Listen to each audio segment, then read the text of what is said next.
কুমিল্লার দেবিদ্বারে বিএনপি আওয়ামী লীগের সংঘর্ষের ঘটনা ঘটেছে। এ সময় বিএনপির এক সমর্থককে কুপিয়ে হত্যা করেছে আওয়ামী লীগের কর্মীরা।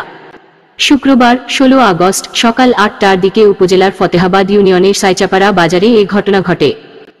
নিহত বিএনপির সমর্থকের নাম সিদ্দিকুর রহমান 45। তিনি সাইচাপাড়া মৃত আব্দুল কুদ্দুস মিয়ার ছেলে।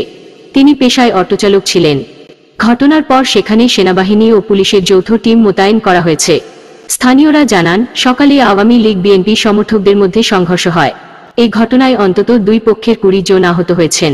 এর মধ্যে গুরুতর আহত অবস্থায় সিদ্দিকুর রহমানকে উদ্ধার করে কুমিল্লা মেডিকেল কলেজ হাসপাতালে নেওয়া হলে কর্তব্যরত চিকিৎসক তাকে মৃত ঘোষণা করেন। জানা যায়, 5 আগস্ট উপজেলার ফতেহাবাদ ইউনিয়নের সাইচাপাড়া গ্রামের আওয়ামী লীগ সমর্থক আমির হোসেন মেম্বারের অফিস ভাঙচুর করা হয়। এই ঘটনাকে কেন্দ্র করে শুক্রবার সকাল 7:30টার দিকে একটি সমঝোতা বৈঠকের আয়োজন করা হয়।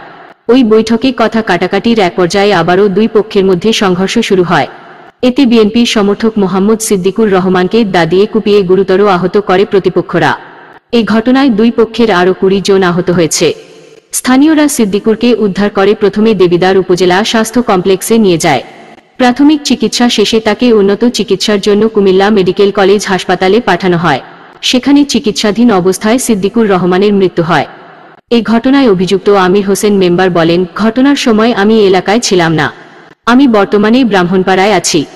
দেবিদ্বার থানার ওসি নয়ন মিয়া বলেন, একটি সালিশ বৈঠকে দুই পক্ষের মধ্যে কথা কাটাকাটির এক পর্যায়ে সংঘর্ষের ঘটনা ঘটে। এই ঘটনায় সিদ্দিক নামে বিএনপির এক সমর্থক নিহত হয়েছে। ঘটনাস্থলে সেনাবাহিনী ও পুলিশের যৌথ টিম রয়েছে।